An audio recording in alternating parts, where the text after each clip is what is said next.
Hi, good morning. I'm so glad you came. I was worried no one would show up in this weather. So, whoa. I'm glad you're okay. Good. So, just a couple of announcements, questions that I received via email. Few things before we jump into the material. First of all, I was asked, so who is this class for? Is it for people, it's positive psychology, only for people who are very happy? Is it only for people who are depressed? Who's this class for? Well, the class is for anyone who's interested in positive psychology and anyone who wants to be happier. If you're extremely happy, you can still be happier. If you're very unhappy, you can still be happier. So the class essentially is for everyone who's interested in the material, and I would add someone who's interested to work, to put the kind of effort that we talked about last time, which is not the kind of effort that would require you to, just wreck your head about understanding a certain concept, but it is effort in terms of applying these ideas to your lives. Now, you may want to take this class because you're interested on an academic level in positive psychology. That's perfectly fine.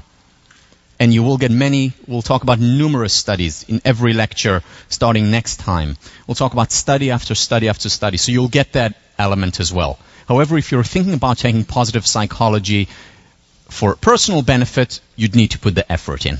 And I'll talk more about that today. So the class is for everyone, anyone who's extremely happy and wants to be happier, anyone who's not happy and wants to be happier. Pass, fail, perfectly fine. Again, the idea about this class is it's first and foremost for you. So I would urge you, if you do take it pass-fail, to put in the work. And that's why the one element of pass-fail which is not negotiable is that all the response papers have to be submitted. Now, the response papers, as you know, are not graded. They're basically reflection papers, where you reflect about ideas, about things that can be applied to your life. But they're required. So you hand them in, you pass. You don't hand them in, you fail. But other than that, by all means, if you want to take the class pass-fail, that's perfectly fine. Third thing, you'll be exposed to many theories, to many ideas in this class. Not everything will resonate with you. There's a wonderful book that just came out in 2008, just 2 weeks ago, called The How of Happiness by Sonia Lyubomirsky. And there she talks about the concept. She's a professor at Riverside, Harvard College graduate, then went to Stanford for grad school. She talks about the importance of finding fit, meaning the fit between a certain technique or a tool or an idea and yourself. Not every idea, not every study that you hear about, not every intervention that you actually practice, and you will practice interventions in your life, whether it's doing acts of kindness, whether it's expressing gratitude, whether it's exercise, physical exercising, whether it's journaling. You will do all these things throughout the semester. Not everything will be right for you. You'll be exposed to it, you will try it, and then you'll make up your mind, yes, this is what I want to incorporate, or no, this is just not relevant for me. So it's important to keep that in mind. Everything that I talk about is backed by research, but the research doesn't say that it's right for everyone. It says that for most people, or for many people, this has worked or it is working. So again, be an active participant in this class as opposed to a passive recipient of a doctrine. And identify the things that work for you. Not everything, guaranteed, not everything will work for you, but a lot of things will. Your response papers that I just mentioned earlier, they're due at 5 p.m. You'll get them 5 p.m. on Tuesday, starting next Tuesday, and they'll be due 5 p.m. on Sunday to your TF. Again, the response papers are usually, for most people, fun, interesting, and engaging activities, as you know, not graded, just basically for you to reflect, for you to grow through them. Thesis writers. How many thesis writers? Just so I get a show of hand here. Okay, I'm sorry. No, thesis writers, you will not need to take the midterm. I know it's crunch time around that time, you know, been through it myself here. So you will not have to take the midterm, and your final will count for more. Unless you want to take the midterm, of course, you're more than welcome to. We won't throw you out of the classroom, though your thesis advisor may.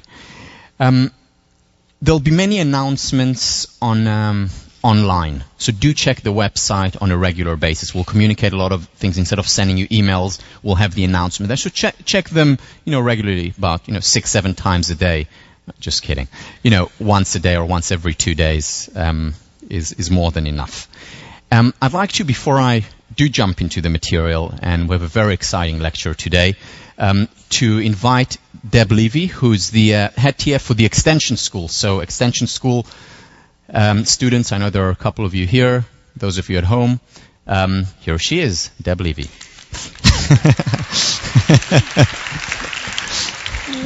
All right. Well, I have about 20-30 minutes to talk, so I'm going to start with my childhood. Just kidding. All right. So I am the head TF for the Extension School, and we are thrilled. We have 296 Extension students taking this course online, which means they're going to watch videos, and then Extension students, you will be in sections on teleconference, where people are going to call in, and we're going to have teleconferences, which is going to be a great opportunity. So let's say hi to people out there in New Zealand. Say hi. France, Kentucky, Lexington. It's really unbelievable. So the other thing is, I want to take everyone's picture, actually. No pictures in the classroom. I can take a picture of Tal. Okay, so I'm not going to be doing any lecturing, but since Tal and I have a very similar systematic style, if Tal is absent for any reason, I will be doing the lecture for you. Good. The other is people who are in extension, I want you to be patient. We're going to get information out there as soon as we can, and you will all be sectioned in the next week or so, and we're thrilled to be here. Great. Thank you, Deb.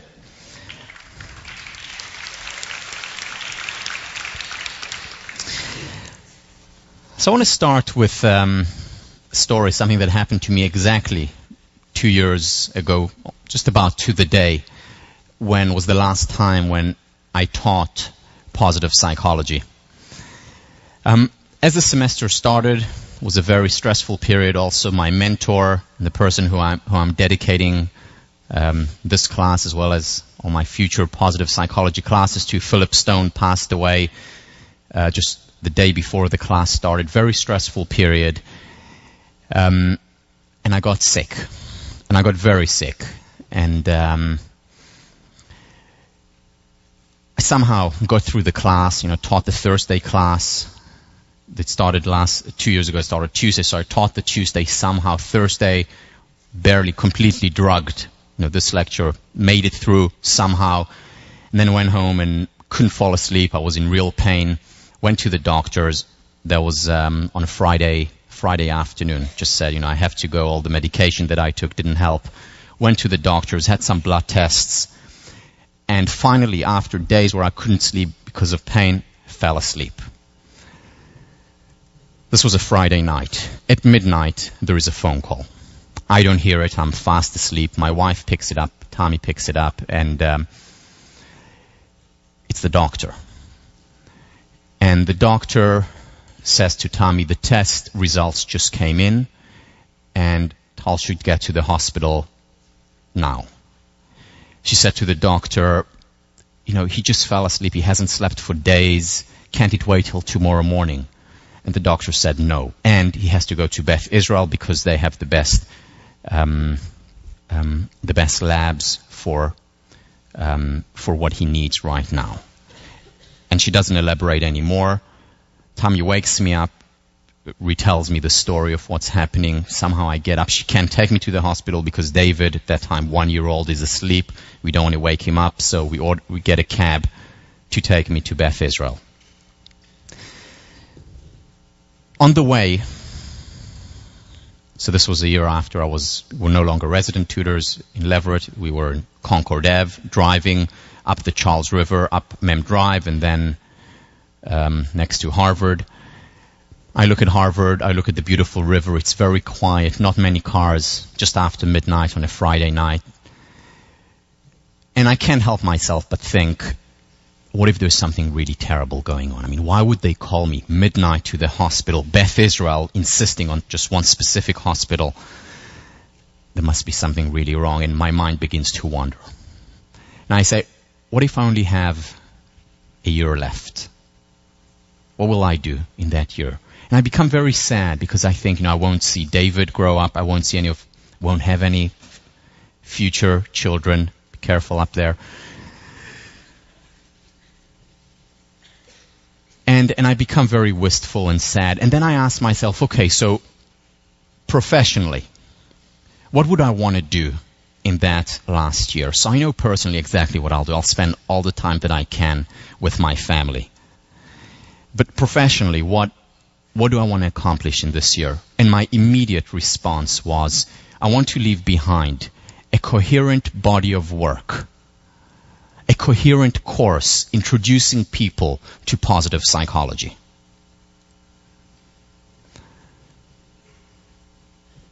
We arrive at the hospital. I have some more checks. It ends up being nothing too serious. They put me on antibiotics, and within a couple of days, I'm on the way to recovery. I want to share with you today, though, why.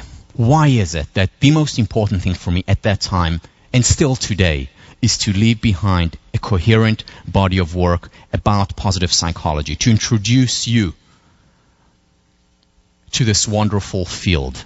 Why positive psychology? Why is it its own field? Why is it not just, let's just study happiness, well-being as part of social psychology or clinical psychology? Why have so many scholars around the world united around this concept of a positive psychology? So this is what I want to do today. In the year 2000, research was done by David Myers. David Myers from Hope College. Some of you who have studied social psychology may have read his textbook. Did research looking at psychological abstracts. And what he looked at was the ratio between quote-unquote negative research and quote-unquote positive research. And here is what he found. From 1967 to the year 2000, this was around the time when positive psychology started. What he found in the 33 years are over 5,000 articles on anger. 5,000 research articles on anger. He found over 41,000 research articles on anxiety. And over 50,000 articles on depression. And then he looked at positive words, positive research. He looked for research on joy, and he found a staggering 415 studies. It does get better. He looked at research on happiness, and he found close to 2,000 articles on happiness in 33 years. Life satisfaction came out top, over 2,500 studies. Still, if you look at that, the negative studies versus the positive studies, the ratio that you get is 21-1. For every one article on some positive aspect, some positive element of life, well-being, satisfaction, joy, happiness, you get 21 articles on depression, anxiety, schizophrenia, neurosis, and so on. Ratio of 21-1. Very depressing ratio, I must admit. In fact, it makes me very angry and anxious. Studies focus primarily on what doesn't work. Mostly on what doesn't work. And this is not a new phenomenon. Here is something from Abraham Maslow, whom we mentioned last time, talking about this phenomenon in 1954. The science of psychology has been far more successful on the negative than on the positive side. It has revealed to us much more about man's shortcomings, his illnesses, his sins, but little about his potentialities, his virtues, his achievable aspirations, or his psychological height. It is as if psychology had voluntarily restricted itself to only half its rightful jurisdiction, and that the darker, meaner half. So, what does psychology study? I mean, the psychology concentrators here know that, and others probably guess that. So we study a lot of prejudice. We study a lot depression and anxiety. We study a lot about conformity. We study a lot about misjudgments and errors. Very much focusing on this aspect. And very little, again, ratio of 21:1, very little on the positive. And when I look at this ratio and I think about it, and this is 1954. Hasn't changed much since. And when I think about it and look into it, I think that psychology needs help. I really do. I mean, think about it on the personal level. What if you had a person who 21 hours in a day was depressed and 1 hour in a day felt good, or one day feeling good and then 21 days feeling anxious and depressed? You would say that this person would need help. And the field, I think, needs help. But then the question becomes, is it the right analogy? I mean, should we look at it this way? Because, the 21 ratio is unhealthy.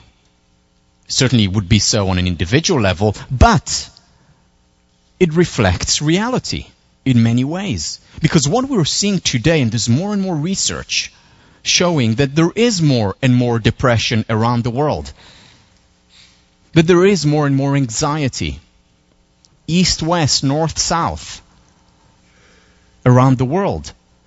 And one could argue, people who argue for continuing to doing research in this area and for doing less in positive psychology is, well, we should be doing even more than the 21:1 ratio because we want to alleviate the anxiety and depression that people experience.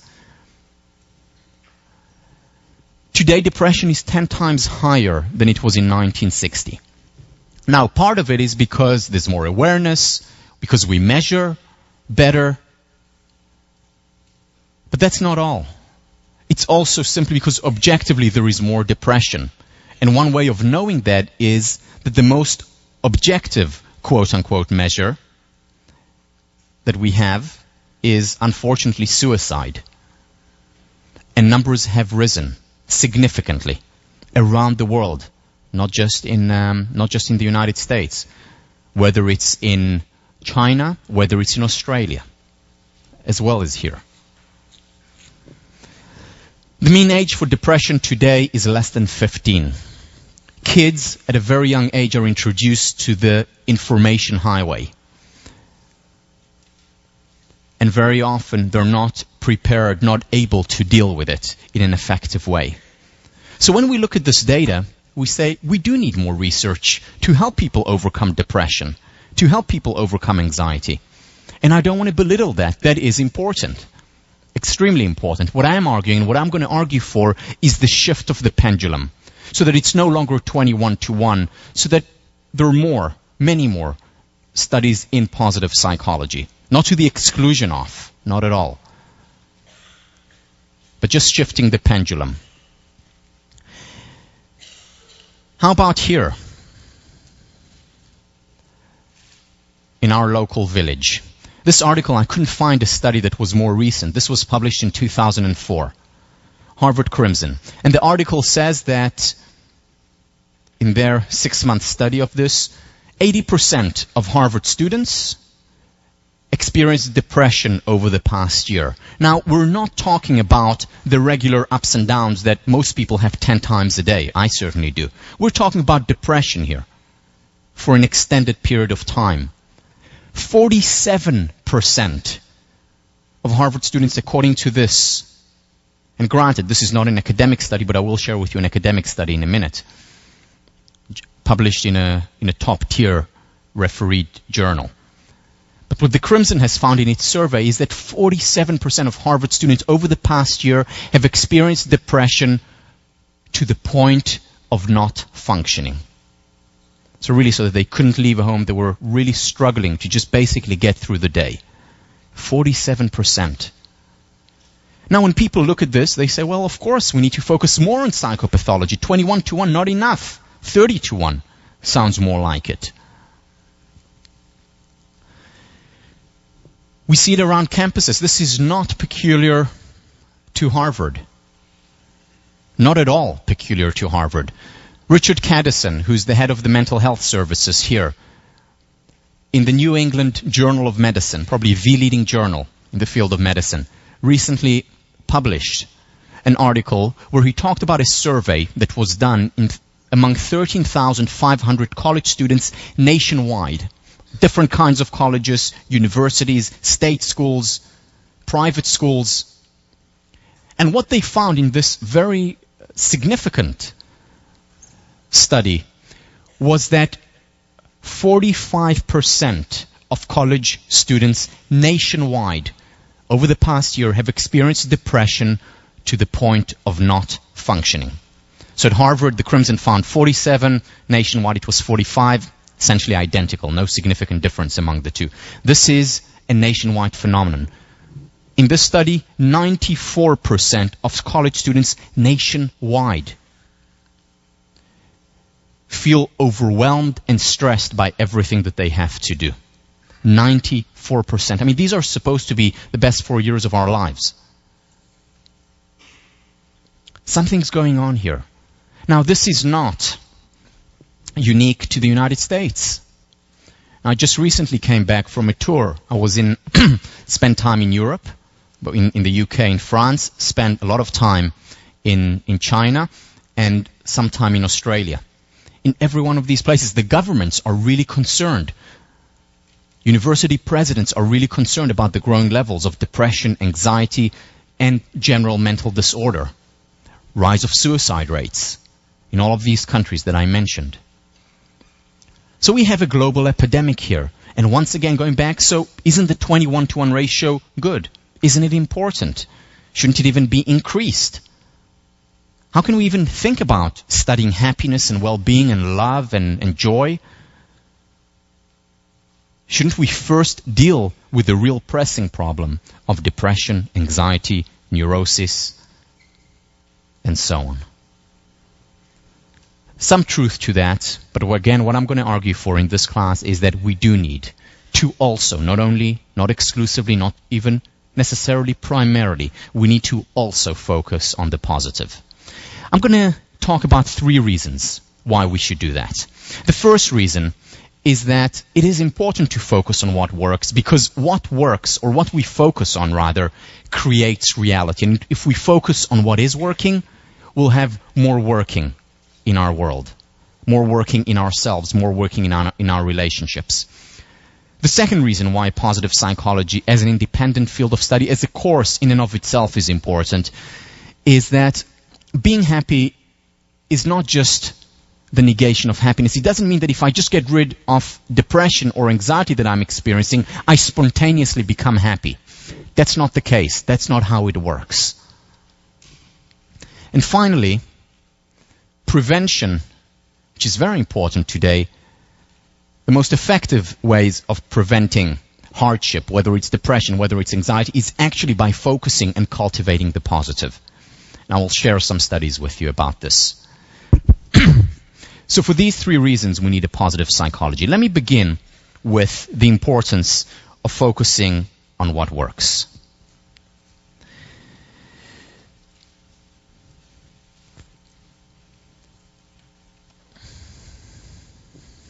In the introduction to the Handbook of Positive Psychology, Marty Seligman, whom we talked about last time, considered the father of positive psychology, network of scholars, says this: the aim of positive psychology is to catalyze a change in psychology from a preoccupation only with repairing the worst things in life to also building the best qualities in life. Note that he says also. He doesn't say exclusively or even primarily.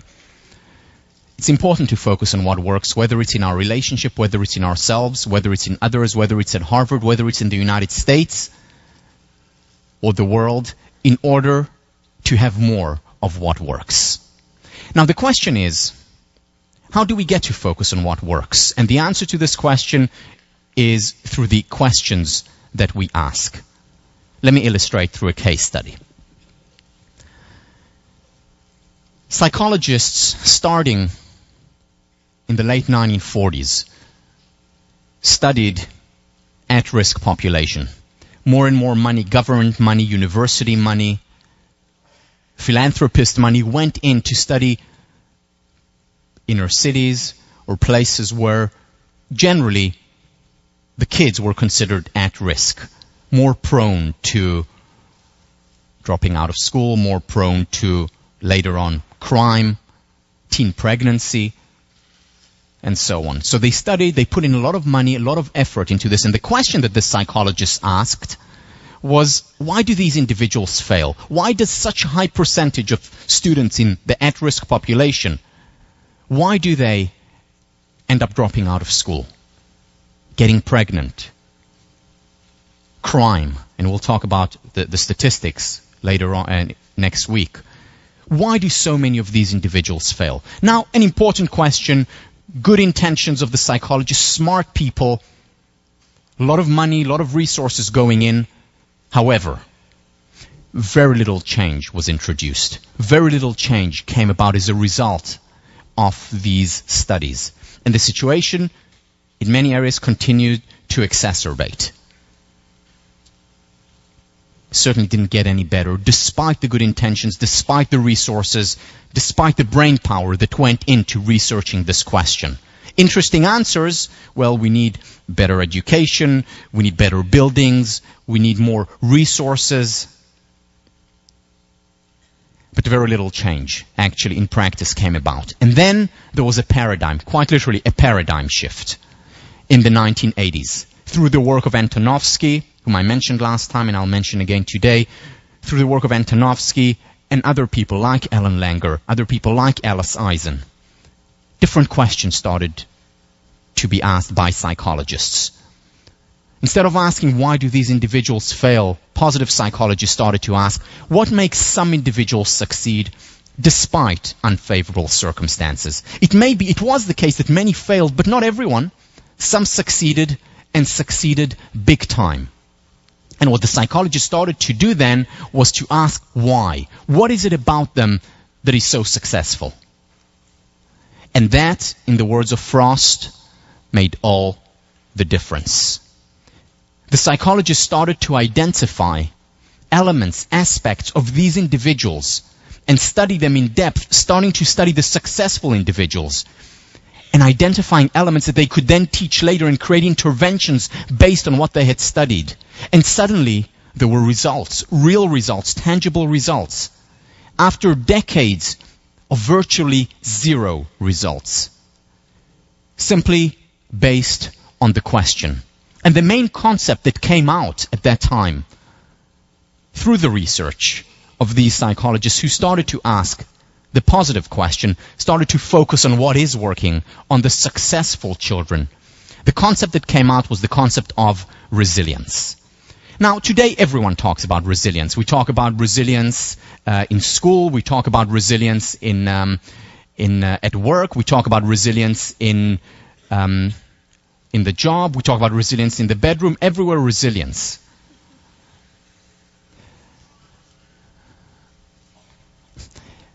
However, at that time in the 1980s, very few people even talked about or knew what that means. And when they studied resilience, which they defined as following, it made all the difference. Resilience, a class of phenomena characterized by patterns of positive adaptation in the context of significant adversity or risk. These kids who succeeded ended up succeeding, and they looked through longitudinal studies. 5 years later, 10 years, 30 years later, the kids who succeeded were resilient. Initially, when they studied these kids, their assumption was these must be super kids. Extraordinary kids, 1 in 100, 1 in 1,000, not really replicable, therefore. However, what they found when they continue to study those people who work, those people who succeeded despite the unfavorable circumstances, what they found was that these were not super kids. In fact, these were ordinary kids with ordinary characteristics that led to extraordinary results. For example, let me share with you some of the things. These kids were optimistic. Not optimistic in the detached Pollyannish sense. Optimistic in that they believed that things would work out well. And we'll talk a lot about optimism as an interpretation style, relying on the work of Marty Seligman and Karen Rivich.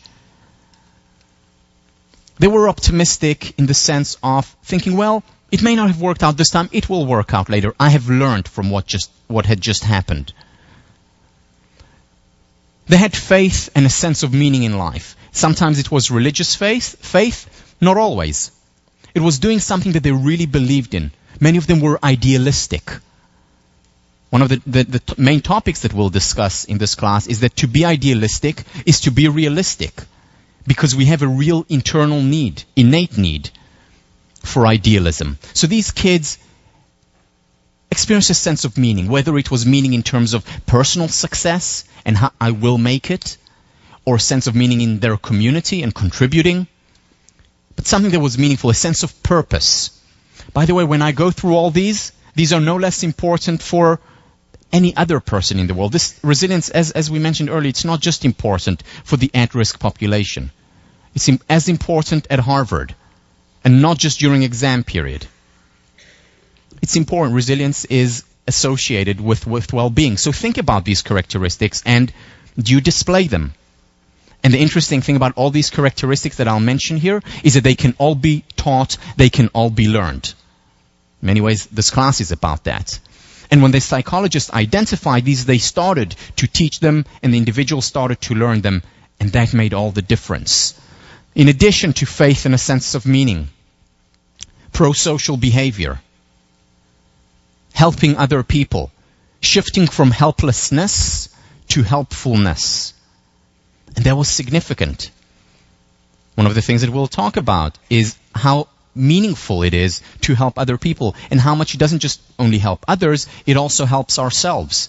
And we enter an upward spiral between self-help and other help. Because when we help others, we're helping ourselves. When we help ourselves, we help others, and so on and so on. So they were pro-social. They were helping other people. They focused on their strengths rather than primarily deficiencies. They did not ignore their weaknesses, but they asked, so what am I good at? What am I really, really good at? And again, as part of this course, you'll identify your strength. Whether it's through online tests, whether it's through reflection papers, whether it's in section, you'll think about whether it's through your readings. Identifying the strengths, what they're good at. They set goals for themselves. They were future-oriented. Not just thinking about how bad things are today, perhaps, but also thinking about, this is where I want to be 5 years or 10 years from now. We're going to devote 3 classes to goal setting. Very significant part of resilience. They had a role model. Someone whom they said about, I want to be like her. I want to be like him. It could be a teacher, it could be a parent, a sibling, a friend. Sometimes it was a historical figure or a fictional character. Someone that they want to emulate, to be like. That gave them strength, that gave them a sense of direction. And finally, most significantly, they did not bowl alone. They had social support. They did not say, well, I'm tough enough to do it by myself. Rather, they said, I'm tough enough to reach out for help. Because that does require certain toughness. The strength to admit weakness as well. The strength to admit a need. Now think about these things. Do you have these things here for yourself at Harvard, in life? And if not, you can cultivate all of these things. Whether it's a social support, and that doesn't have to be 100 people whom you talk to every day. It can be 1 or 2 close friends. Mom, dad, roommates. Makes a big difference. Number 1, contributor to resilience. Now, the important thing about social support is identifying the right people. People who, when you reach out to them, will reach back to you. Will be able to give back. And I want to show you an example now of a not so good role model for social support. And that is an interaction between Grace and Karen from Will and Grace. So this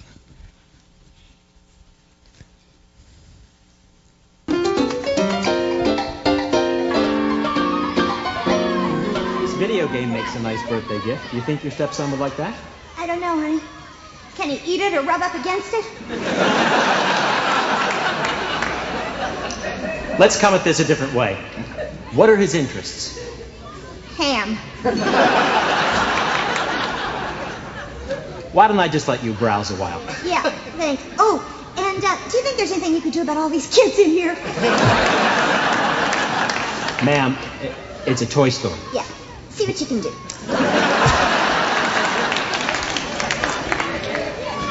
Move it, shorty. Hey Karen, I can't help you shop today. I gotta go. Hey, what's going on? What's happening? What's with the geisha hand? Nothing. I just had something zapped at the dermatologist and it looks kind of funky and I just don't want anyone to see it right now. Grace, I'm sure it's not nearly as bad as you think it is. It's probably nothing, a little dot.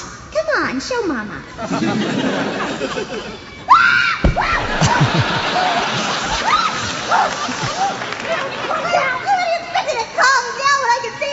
Speeding right in front of me!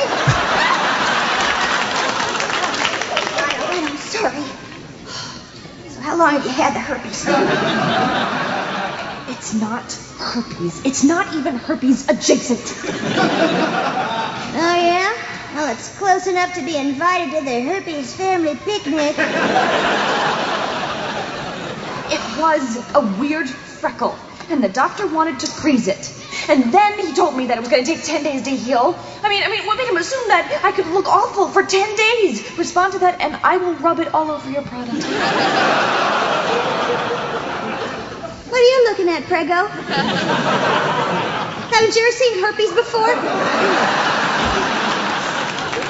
Jeez, fat people are so insensitive. Oh, my God. Oh my God, would you look at it in this little toy mirror? It's gotten bigger. It's like Barbie's dream zit. Thank God I canceled my date with Mark. Yeah, because that thing looks like it needs orange cones and police tape around it.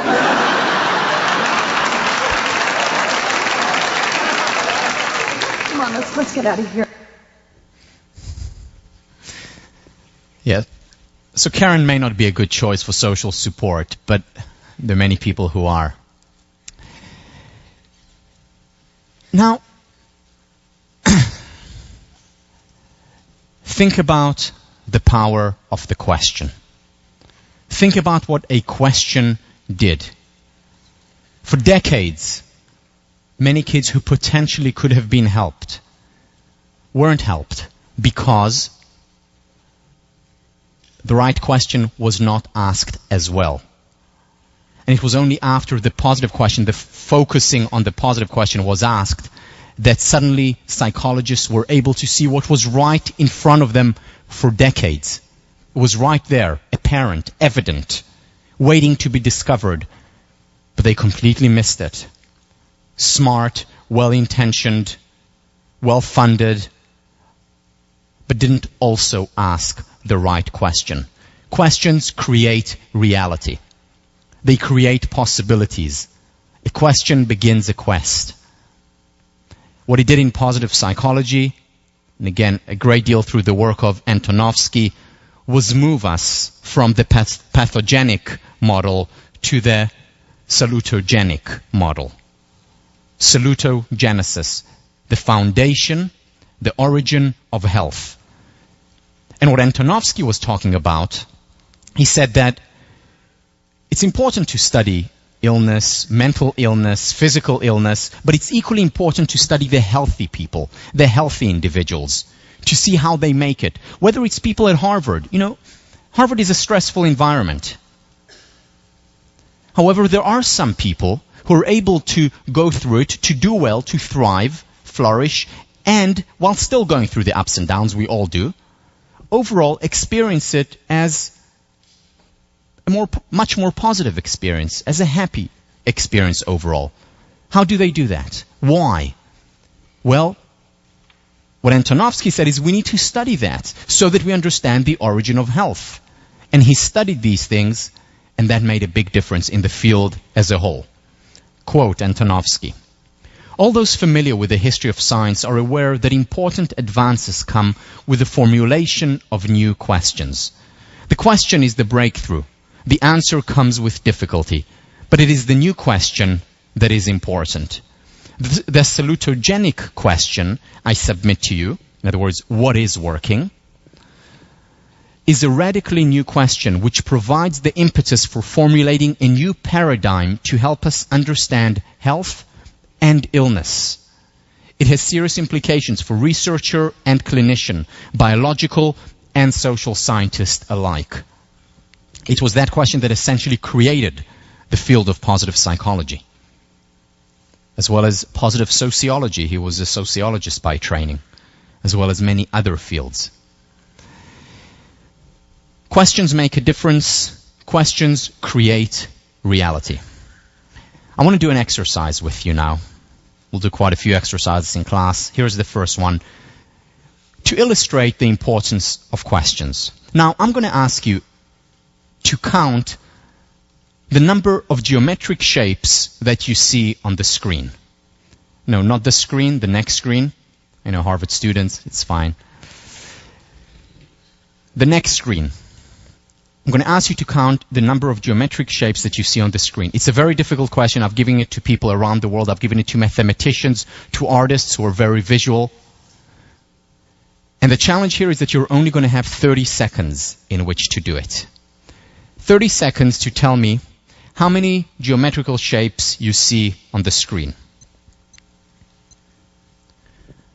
Ready? 30 seconds. How many geometric shapes do you see on the screen? Go.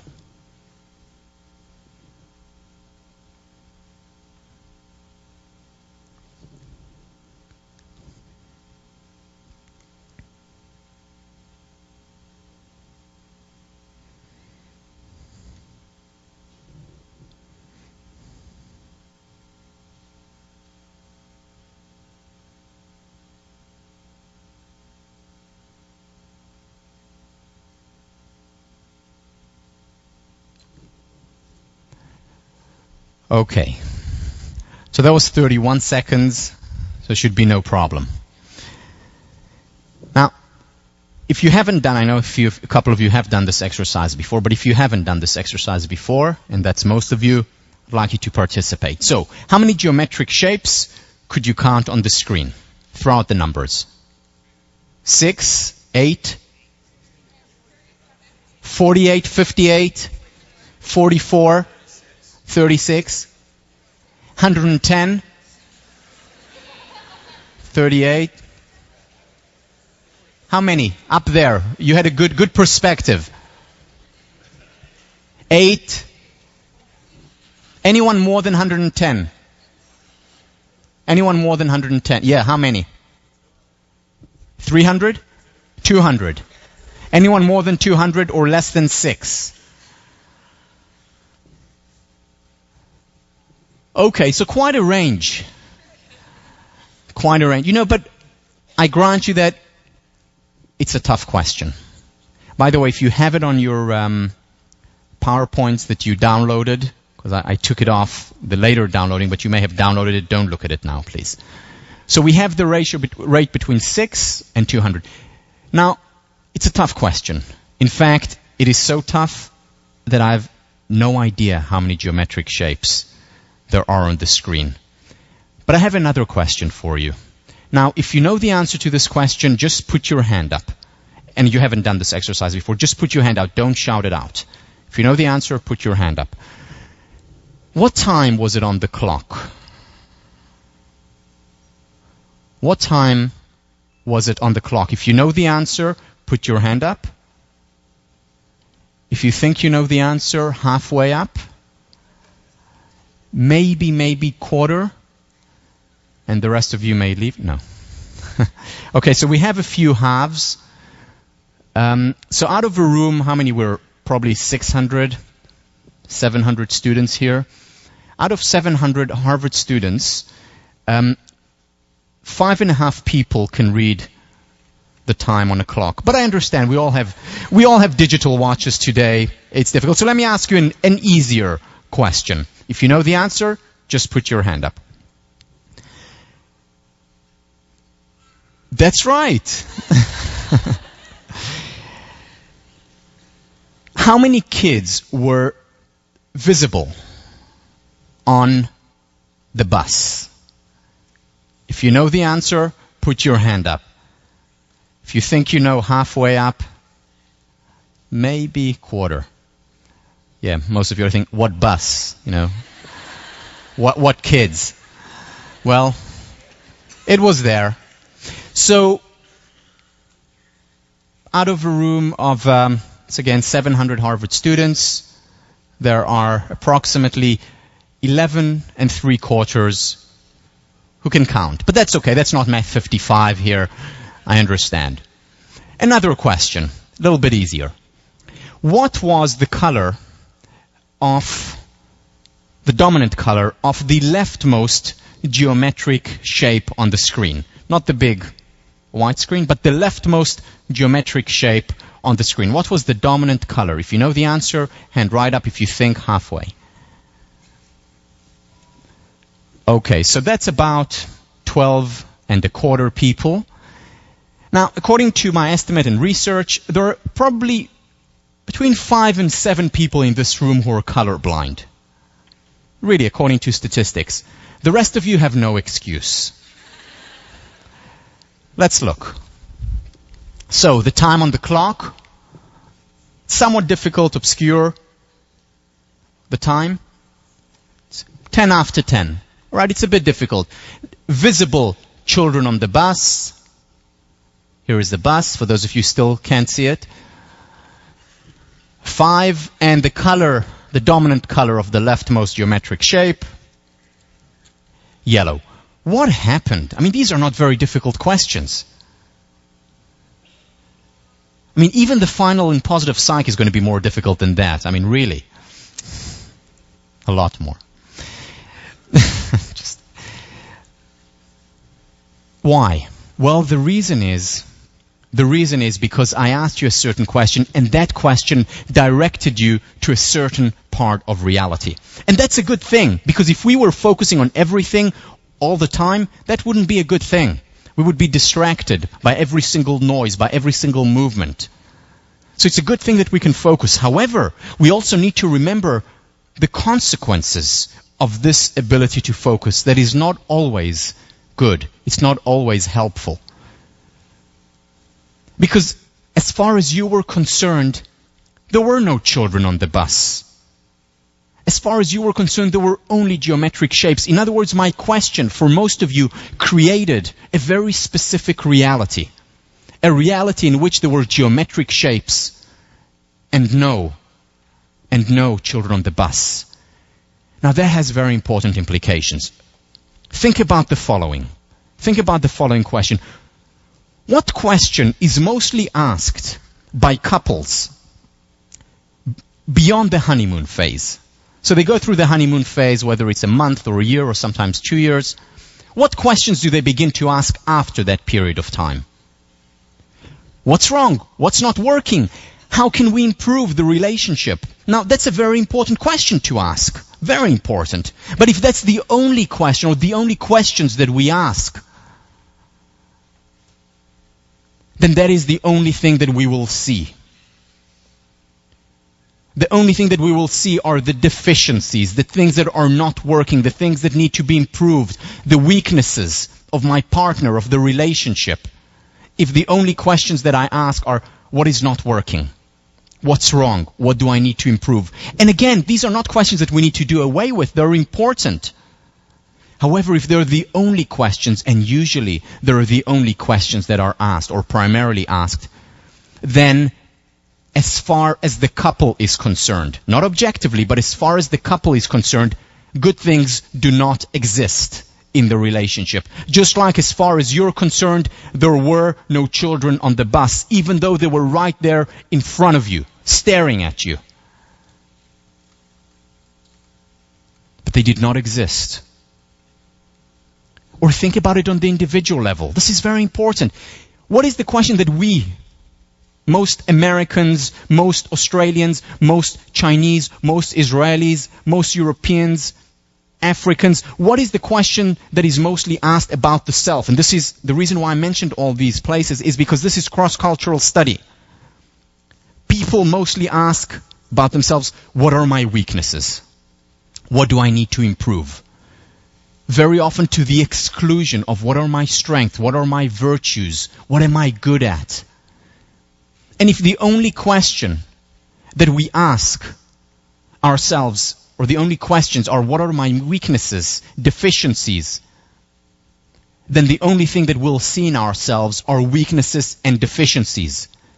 And as far as we're concerned, the good things, our strengths, our passions, our virtues, the wonderful things within us do not exist. Just like as far as you were concerned, the children on the bus did not exist. Now I ask you, could a person who only or primarily focuses on weaknesses and does not see, does not appreciate the strength, their passions, their virtues, can a person like that experience high levels of self-respect, self-confidence, happiness? And then we wonder, why do so many relationships fail? And then we wonder, why depression and anxiety and low self-esteem are increasing so much? The intentions are there, they're good. We are asking, how can we improve? What can we do better?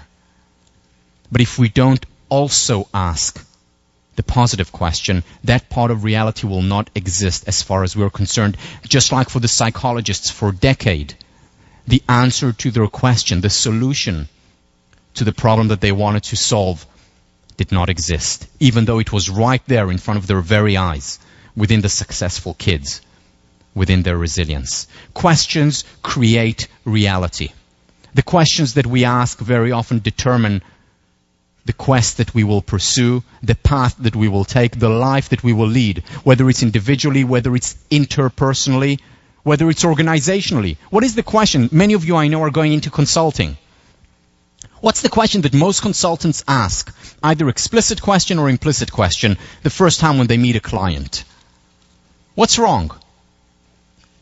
What can we improve? What are the weaknesses that we need to strengthen? Again, important questions to ask. But if you only ask these questions, then you're ignoring the strengths, the virtues of the organization. And what you're doing, you're enervating, you're weakening the organization over time. It is as important, if not more important, to also appreciate what is working, organizationally, interpersonally, as well as individually.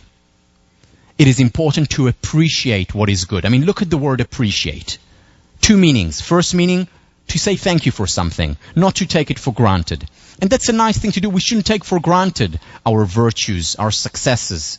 We shouldn't take for granted others. That's a nice thing to do. But appreciate has a second meaning, which is to grow. Money appreciates in the bank. The economy hopefully appreciates. When we appreciate the good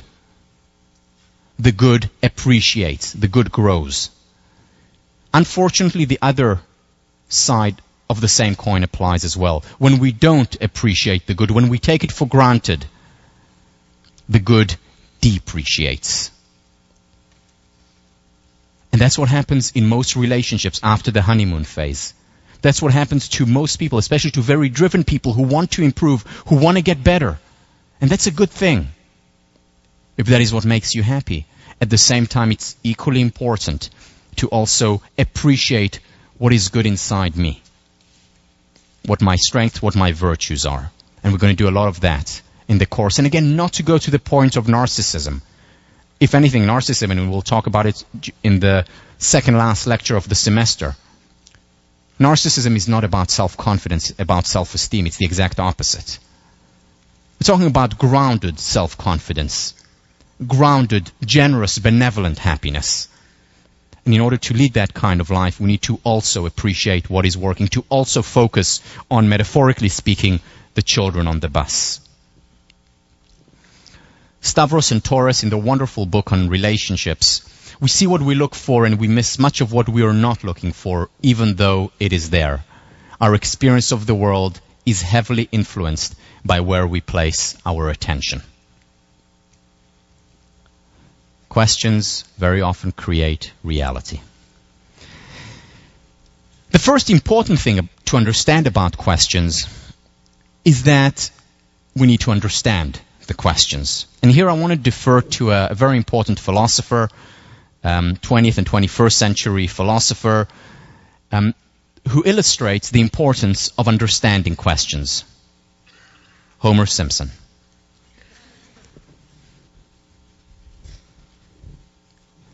You can just turn down the sound a little bit because this is very loud, Barry. Thank you. We're going to run a few tests. This is a simple lie detector. I'll ask you a few yes or no questions, and you just answer truthfully. Do you understand? Yes.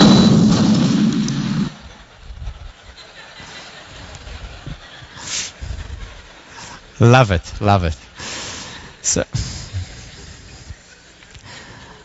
So the first step is really understanding the question. But once we understand it, it is also important to know what questions are we going to ask.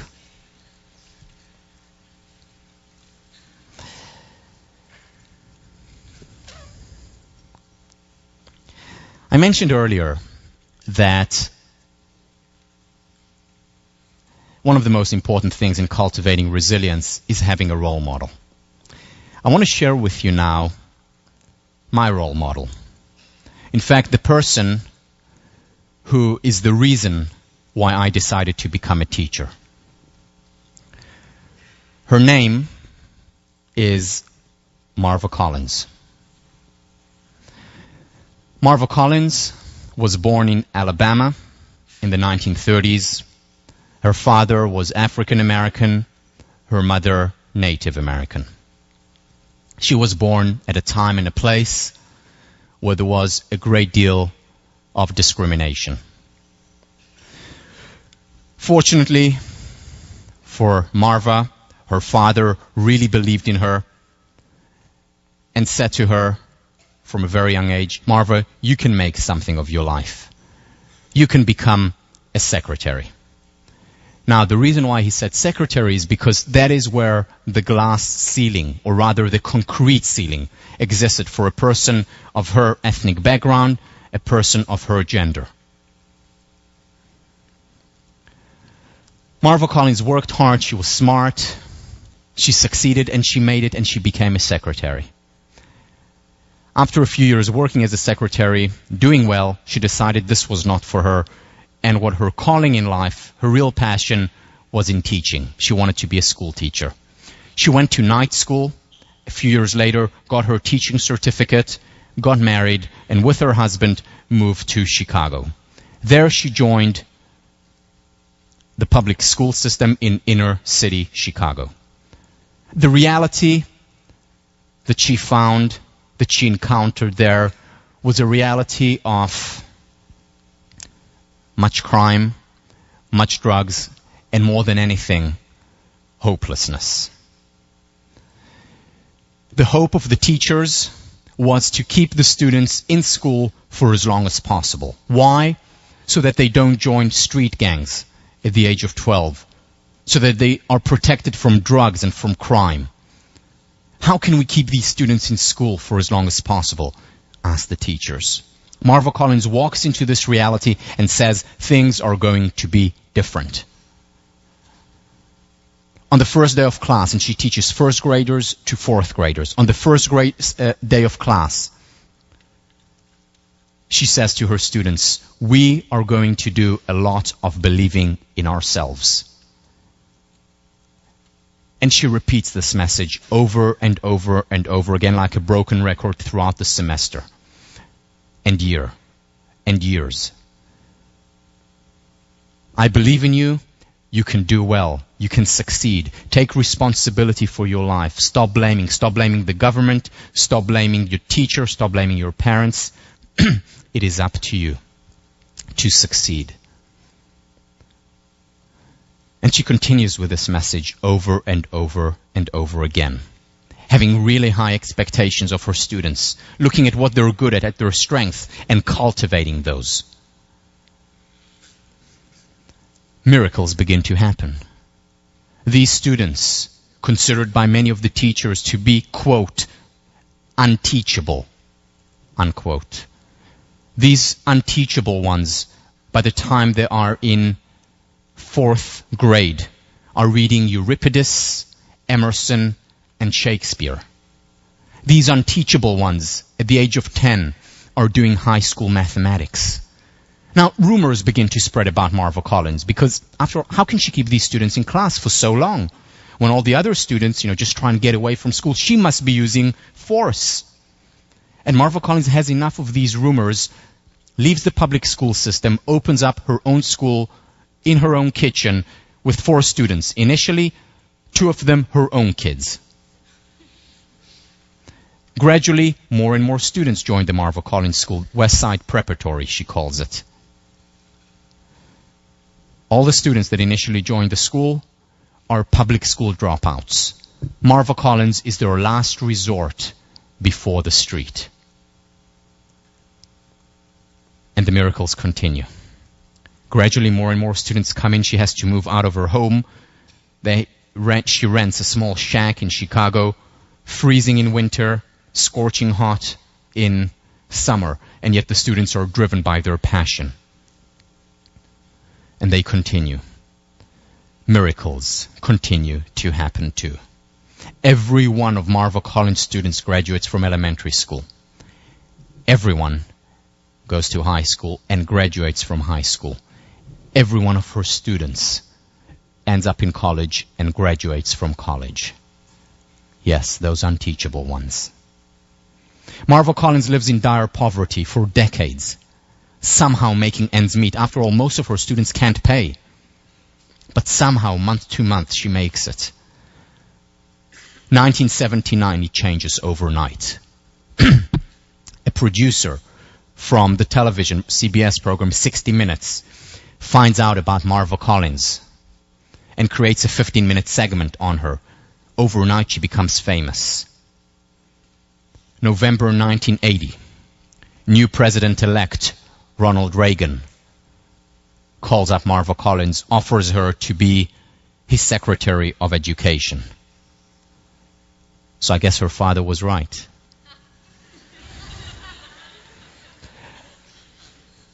Marva Collins turns his offer down and says, I love to teach too much. My place is in the classroom.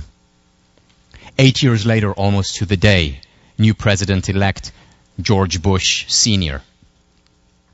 calls Marva Collins up once again, offering her to be his Secretary of Education. Once again, I love to teach too much. My place is in the classroom. In 1995, a wealthy philanthropist donates tens of millions of dollars to Marva Collins. Now there are Marva Collins schools all over the country, where thousands of students learn, where hundreds of teachers from all over the world come and see the miracle of Marva Collins. Today there are Marva Collins graduates who are politicians, business people, lawyers, doctors, and more than anything, teachers, because they know what a teacher has done for them. I want to show you a brief excerpt of this extraordinary woman. If you can turn the volume up a little bit, Barry, please. This is soft.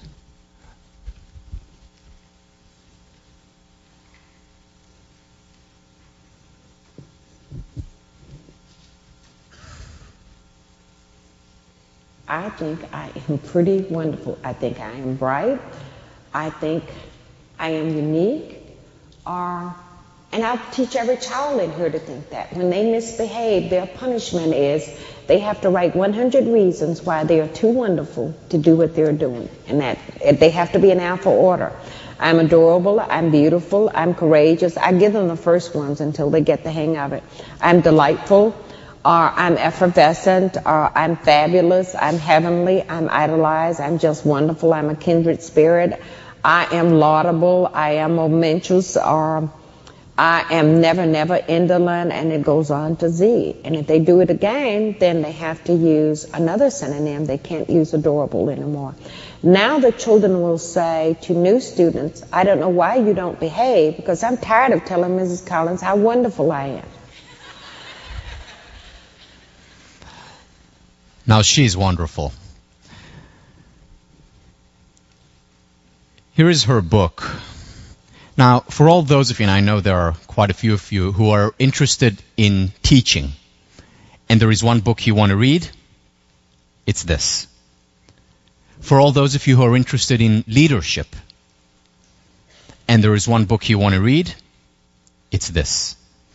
For all those of you who are or are interested in the future of becoming parents, and there is one book you want to read, it's this.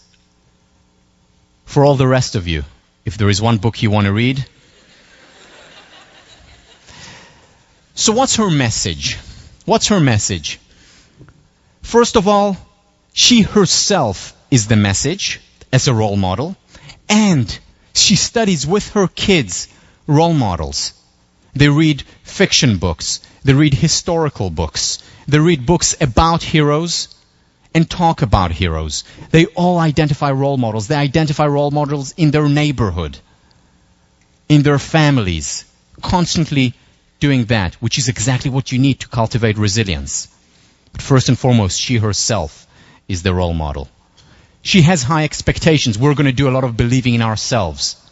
We're going to do well, succeed. She expects a lot. She sees the potential. She appreciates that potential in each individual. Stop blaming others. Take responsibility for your life. Marva Collins is no pushover. If you see her in the classroom, she's tough, she's demanding. At the same time, she respects each individual. She's not one of the Pollyannish feel-good, let's make them all feel good at all costs. Not at all. She believes in them, she respects them, and she's tough and demanding. An important combination for leadership, which is why I mentioned it earlier in the context of a great leadership book. There are many very nice ex-CEOs whose primary aim was to be nice and to be liked. The key is to get the job done, to get the work done, while being respectful. Sense of optimism. You can do well, you are going to do well, helping them set goals for themselves and for the community. And finally, from focusing on deficiencies to focusing on strengths.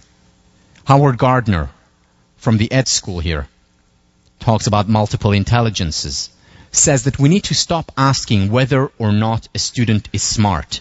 What we need to ask is, what is the student smart at? And when we identify what that student is smart at, strong at, virtuous at, good at, then we appreciate it. And when we appreciate it, it and the whole person appreciates. What would happen to a seed? A seed is a potential. Flower, tree. What happens to a seed if it is not watered, if no light is shed on it? It will wither and die. The exact same thing with human potential. If we don't water it, if we don't shed light on it, it will wither and die. The same with interpersonal relationship potential. If we don't water, and we'll talk a lot about relationships, how to cultivate healthy long-term relationships. If you don't water, if you don't shed light, if you don't appreciate the good will depreciate.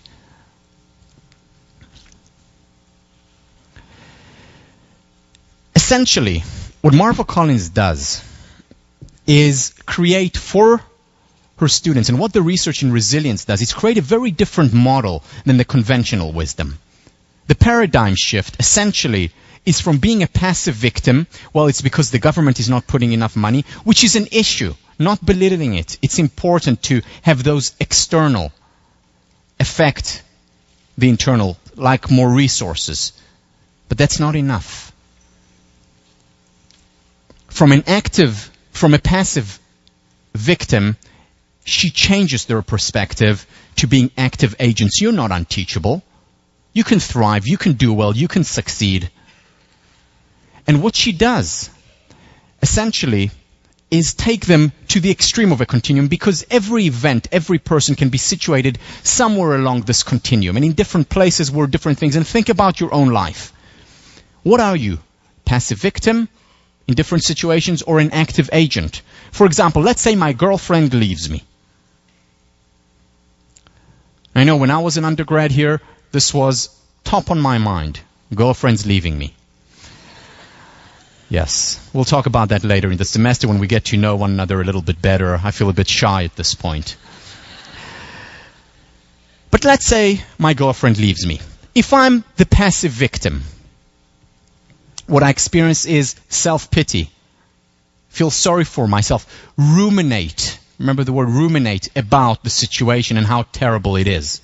If I'm a passive victim, I then move to blame. She's terrible, it's her fault. I blame her, I blame my parents for the way they raised me, I blame her parents, I blame President Bush or whomever. And after I blame, I experience frustration as well as anger. Anger toward her, anger toward my parents, her President Bush, Hillary, whoever it is. I feel anger. And results? Very few results. Because I wallow in rumination and self-pity. Now let's take the other extreme of the active agent. First of all, by definition, I take action. I take responsibility. I go out to places, after experiencing the pain, and it's painful, and next time we're going to talk about the importance of experiencing the pain, of giving ourselves what I call the permission to be human. But once I experience that, I take action. I go out there to places where I will meet someone. I go to Pinocchio's. Or another meeting place, the Stacks in Widener. And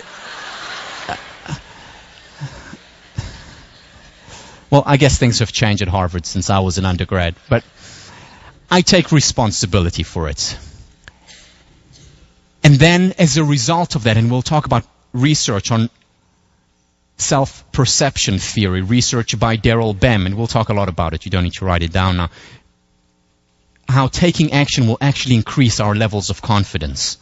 And then more hope and optimism as a result. And as we'll talk about the beliefs of self-fulfilling prophecy lecture, hope and optimism become a self-fulfilling prophecy. I'm much more likely to find someone. I'm certainly much more likely to be happy. Once again, being an active agent does not mean not giving ourselves the time, the space, the permission to experience painful emotions, to go through the motion. Yes, by all means we go through it. However, what it is also saying is that we need to find the right time. It could be immediately, it could be a day or two later, to take action, to take responsibility, to do things so that our confidence levels and our hope and optimism increase. I want to just say a few things about this idea of being an active agent and responsibility. It applies to your life here at Harvard. It is up to you. It is your responsibility to make the most of your Harvard experience. It is your responsibility to make the most out of this class. We, the teaching staff, are certainly going to create the conditions for it. We're going to support you in every way that you need. However, ultimately, it's your responsibility to do it in section. It's your responsibility to make it. And one of the first questions that you'll be asked in section next week when they start to meet is, how can you make this an excellent section? What can you do? What can you bring? What strengths can you bring into this section so that it's an excellent section? As opposed to blaming other students, TF, Bush, Clinton, whoever. Taking responsibility for it.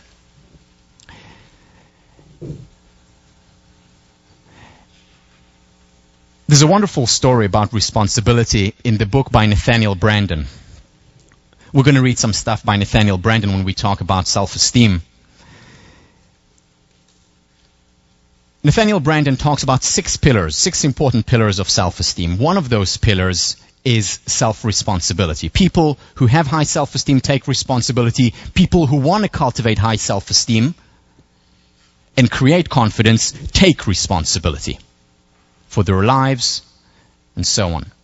So in his workshop, one of the main things that he says there, and in his book, is that understanding that you have to take responsibility for your life is recognizing, understanding that no one is coming. That no one is coming. No one is coming to, the knight in shining armor who will take you to the happily ever after land. No one is coming to make your life better for you. No one is coming. You are responsible for your life, for your self-confidence, for your self-esteem, for your happiness. No one is coming. So he was talking about this in one of his workshops. That's a 3-day workshop, and this was already on the 3rd day, and the workshop was going well, and the participants were getting a lot out of it. And he told them about this idea that no one is coming, and one of the participants raises his hand up and says, "Dr. Brandon, that's not true." And Nathaniel Brandon asked him, "What do you mean?" And he says, "Dr. Brandon, you came." To which Brandon responded, "Yes, I came, but I came to tell you that no one is coming."